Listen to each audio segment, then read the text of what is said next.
તારાજી સર્જ્યું છે। સૂર્યપુર ગરનાળું પાણીમાં ગરકાવ થયું। ગરનાળાની આસપાસનો વિસ્તાર બેટમાં ફેરવાયો છે। કેડસમાં પાણી ભરાતા લોકો મુશ્કેલીમાં મુકાયા। વાહનો સંપૂર્ણ પાણીમાં ગરકાવ થયા છે। દુકાનદારોને પણ ભારે હાલાકી વેઠવાનો વારો આવ્યો છે। દ્રશ્યમાં જે રીતે જોઈ શકો છો, આ ચોતરફ અત્યારે સ્થળ ત્યાં જળની સ્થિતિનું નિર્માણ થવા પામ્યું છે। ગરનાળાની આસપાસનો વિસ્તાર જાણે બેટમાં ફેરવાયો હોય તે પ્રકારની પરિસ્થિતિ સુરતમાં થવા પામી છે। बहुत मुश्किलों का सामना करना पड़ रहा है। ये पानी में ऐसा चल के जाना पड़ रहा है। ये ऐसा बहुत परेशानी का हो रही है। बहुत नहीं हो रही यार, बहुत पानी है यहाँ पे। कहाँ कहाँ पानी भराया हुआ है? पूरी जगह पानी भरा है, पूरा गन्नाला फुल है।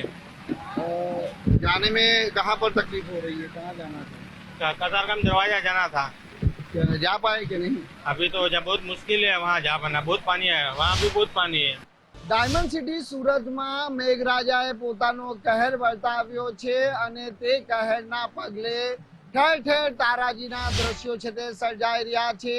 લોકોની હાલાકીમાં વધારો થયો છે। ગાજવીજ સાથે જે વરસાદ છે તે અવિરતપણે પડી રહ્યો છે અને લોકોની મુશ્કેલી છે તે હાલ વધી રહી છે। તસવીરો જે પ્રમાણેની જોવા મળી રહી છે તે મુજબ ટુ વ્હીલ વાહન હોય કે રાહદારીઓ હોય, તમામ લોકો છે તે મુશ્કેલીમાંથી આ પ્રમાણે પસાર થઈ રહ્યા છે।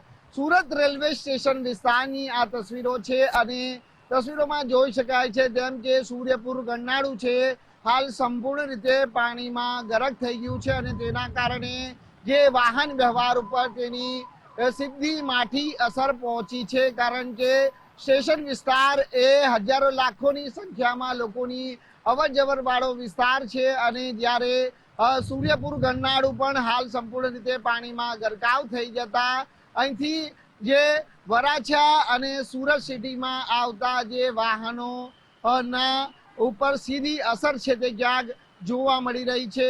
તંત્ર તરફથી તમામ પ્રયત્નો છે તે હાલ કરવામાં આવી રહ્યા છે, પરંતુ હજી સુધી વરસાદ ખંભાનું નામ નથી લઈ રહ્યું અને તેના કારણે જે પારાવાર મુશ્કેલીનો સામનો લોકોએ કરવો પડી રહ્યો છે।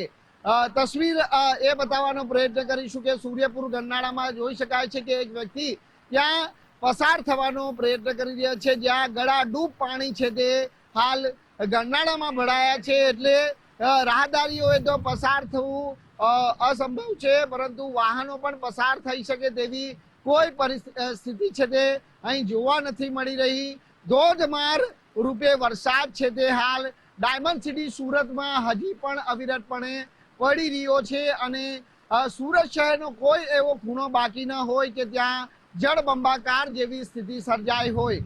સુરત મહાનગરપાલિકાનું તંત્ર 24 કલાક છે તે હાલ ખડે પગે છે અને તમામ એ વિસ્તારોમાં જે બાદ નજર રાખી બેઠી છે કે જ્યાં પાણી ભરાવાની સ્થિતિ સર્જાય છે અને ત્યાં તાત્કાલિક ધોરણે જે ટીમો દોડાવવામાં આવી રહી છે। સુરત મહાનગરપાલિકાનું ફાયર વિભાગનું તંત્ર પણ હાલ સંપૂર્ણ રીતે સજ્જ છે। જો કે વરસાદ જે ખમે તેની વાટ છે તે તંત્ર તરફથી જોવાઈ રહી છે કે વરસાદ વિરામ લે તો પાણી જે ઓસરે અને લોકોને રાહતમાંથી મુક્તિ અપાવી શકાય। કેમેરામેન દેવાંગ નાણા સાથે રાકેશ બ્રહ્મભટ્ટ, ગુજરાત ફર્સ્ટ, સુરત।